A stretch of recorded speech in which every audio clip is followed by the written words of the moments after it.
This is Chuck Sachs for NT Opera Podcasts, and I'll be talking with soprano Ashley Galvani Bell and director Antón Armendariz Diaz about Divaria Productions' new version of The Human Voice by Poulenc and Cocteau as part of the 2019 New York Opera Fest, which is being performed from June 25th to June 27th.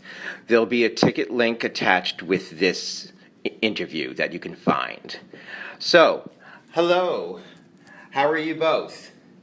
Very well, thanks. Hello. Well, thank you. I'm so glad we were able to reach you and get you in part of this, Antón. So Antón is speaking to us from, are you in Spain right now? Yes, I am in Spain.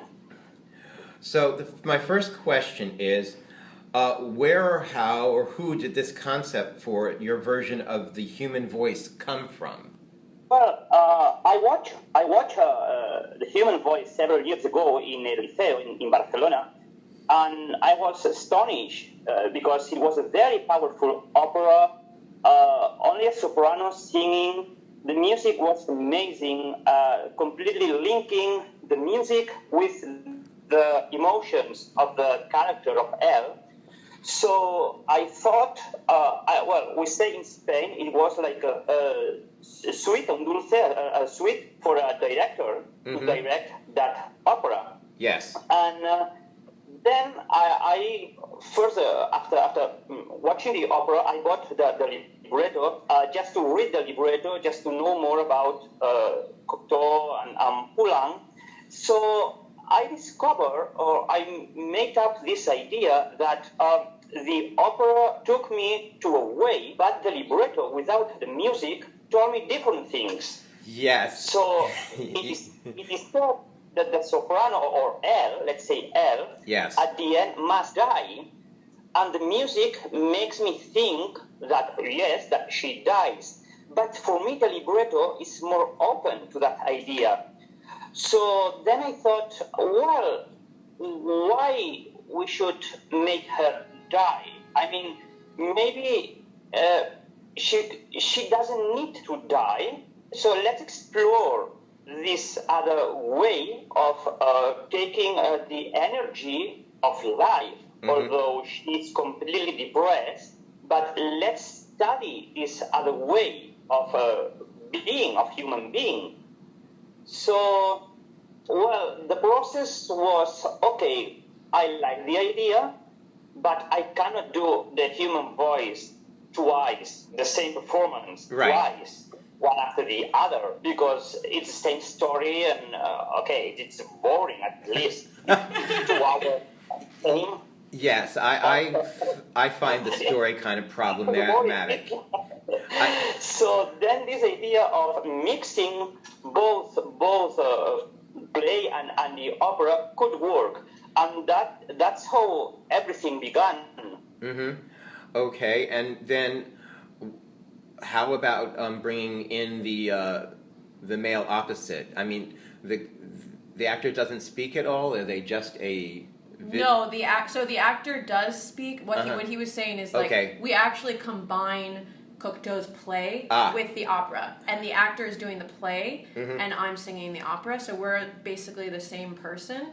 Okay. And when we did it in Spain, we had the actor speaking in Spanish, but here we're going to have the actor speaking in English. Right, so you're doing the opera also in English. The opera is in French, but the actor is doing the text in English. Okay, so we get a bilingual production. So you get a bilingual. Directed by a bilingual director.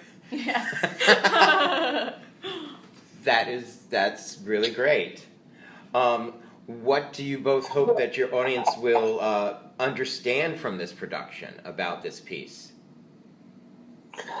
What I would like they could understand is that this human voice is not only about the pain or a woman that's hurt because her lover now has left her. I think it's something deeper.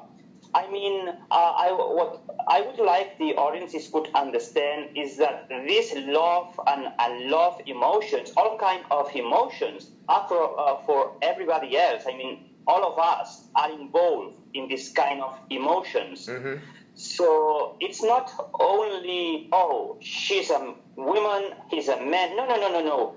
It's and also it's that why I also choose an actor. So I could have both male and female, right, but not as a man or a woman, like humans, like human beings. Mm-hmm.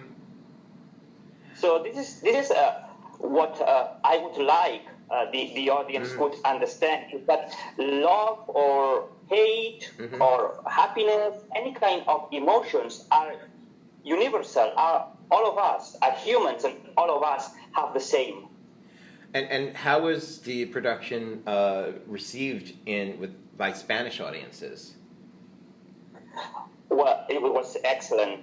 I mean, you can tell actually. Yeah. And was that then in you singing in French and him speaking in Spanish? And him speaking in Spanish. Okay. Yes. Yeah, we had an excellent. There were a couple of critics there. There was Eduardo Aiza from La Rioja, and he absolutely loved the production and said in his words that it could be presented on any European stage.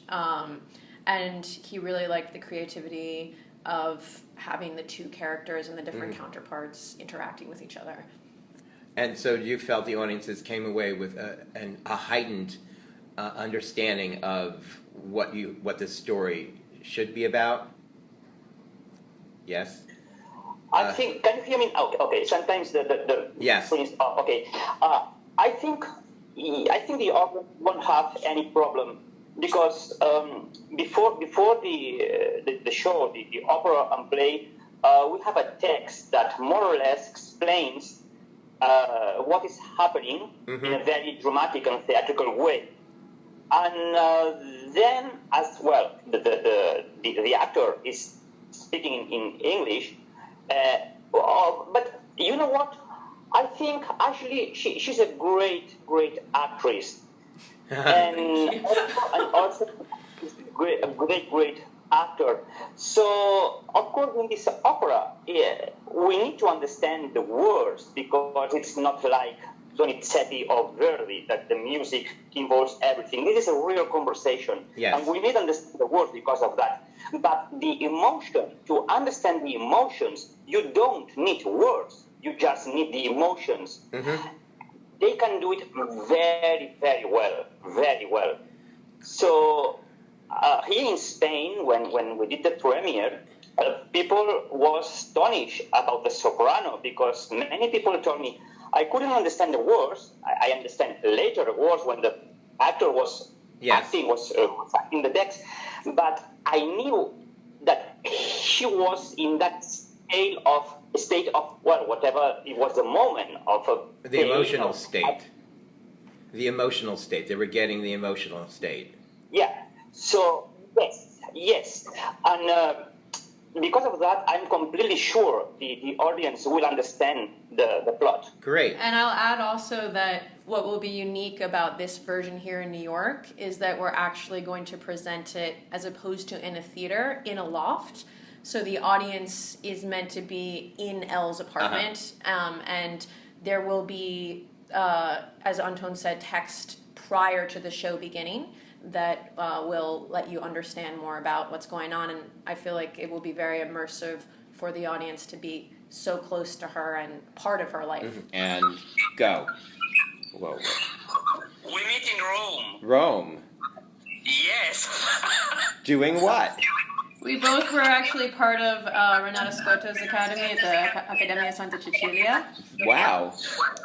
And it's actually a funny story, because I actually didn't really know Antón so well when we were there. Mm-hmm. And just one time, like towards the end of the program, we were all at lunch. And he said to me, I'm going to be coming to New York. Like, we should exchange information. And at the time, I was like, okay, I don't really know him, but why not? You know? And then he came, and we actually... my brother and I had the idea to found the company in 2011. My grandmother was very sick, and we were spending a lot of time together, and he was like, you should found a company and, it would be great. A lot of other people are in your situation and want to have experience. And so I talked to Antón, because my brother wanted to direct, and he had this vision for Elixir, but he was still in college, so he only could come back to New York on the weekends. Right. And so I asked Antón, I was like, would you like to direct with his vision? And that's where our first collaboration was born. Right, and that was Lissa d'Amore, but in a golf club? Yes. And so what was it like working in that first production together? I mean, you've been in Renata Scotta's program, but now this is the first time you're really working together.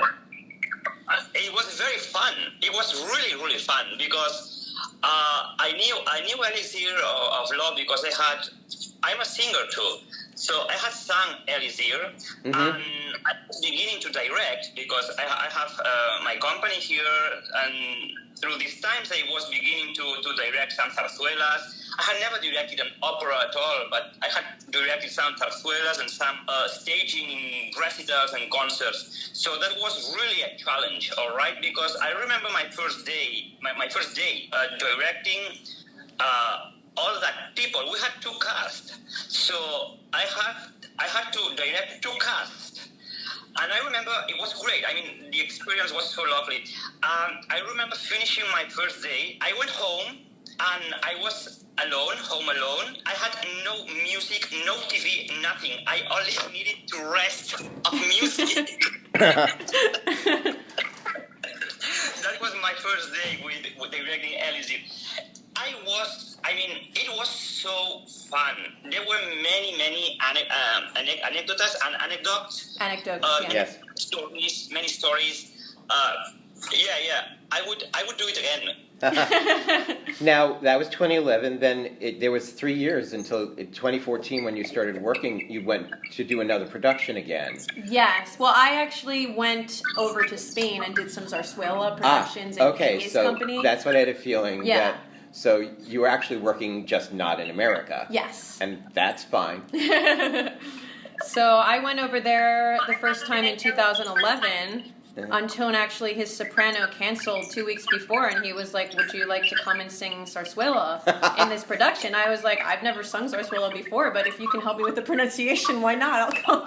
I know, because I grew up singing in Italian and everything, then I actually did church gigs in Spanish. Oh, wow. And it's close, but it's not. No, it's not, exactly. It is. There's so many differences that are just so. Congratulations. Thank you. So Antón was coaching me over Skype before I got there on all the pronunciation. All right, and Antón, you mentioned you have trained as both I know you've trained as director, but also as a performer and a singer. Do you find it hard to balance careers in both areas, and do you have a preference?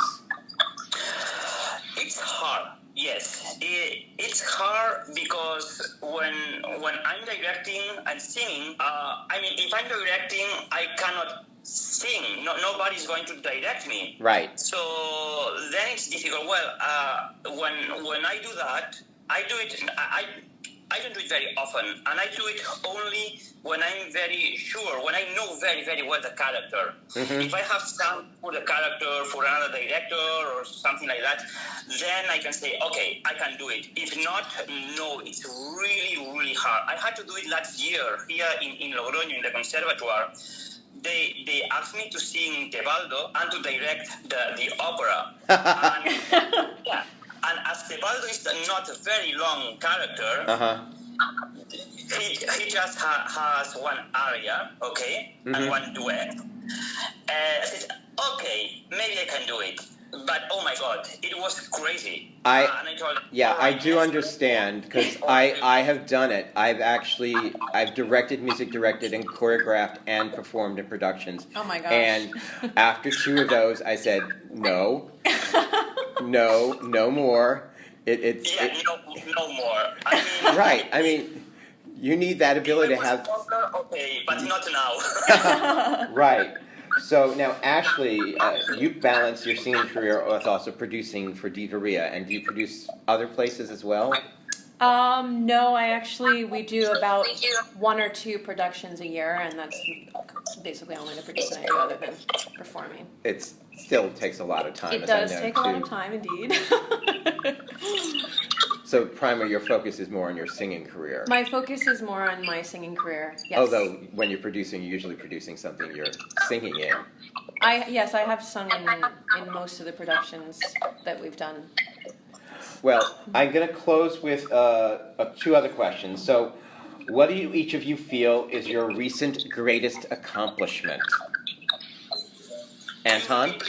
Greatest accomplishment. Your recent greatest accomplishment. For me, was the human voice when we did it here in Spain in November. I mean, it was great. It was, I imagine this play, this production like 8 years ago or something like that. And then to see how this team just they built my idea so I could see what I had in my mind. Then on a stage, that was amazing. And Ashley? And for me, I guess I would say vocally, I felt that my strongest performance that I've done yet has been with the human voice as well. And it's been the most interesting production that I've been involved with because of Antón's vision and because of how many different facets there are of Elle's character. I mean, she's literally going back and forth between 30 different emotions throughout the course of the show, and she's almost like mentally ill to such an extent because she'll go so drastically from being extremely happy to all of a sudden like screaming over the phone and getting angry. So manic-depressive. Manic-depressive, yes. And then I guess as a producer, my favorite production that we've done has been our Don Giovanni in New York production last year because it was really great to be involved in all the research of the history of the event and actually creating the whole story about what happened in 1826 in New York's first Don Giovanni. Yes. Yeah. And so finally, what's next for each of you? We'll start with Antón. What's next? Yes, besides after Human Voice. Right after the Human Voice, we have a tribute to Broadway in Spain. Ah. Yeah, so Ashley and I are coming home, and we have like 4 shows, 4 performances, the same show, and full of Broadway songs that we love Broadway here in Spain. And we said, well, this is the second year we do it. We did it 2 years ago. It was a success here because people loved it. So we decided, okay, let's do it again. It's so fun that we are going to do it. Great. And Ashley? Well, I'm going to be going with Antón to do this production. And then we are working on a production for the fall of Othello, which blends both the Verdi opera with Shakespeare and with dance, so telling the story through 3 different mediums. It's been great talking to both of you. I look forward to hopefully getting to see Human Voice, and congratulations. Thank you very much.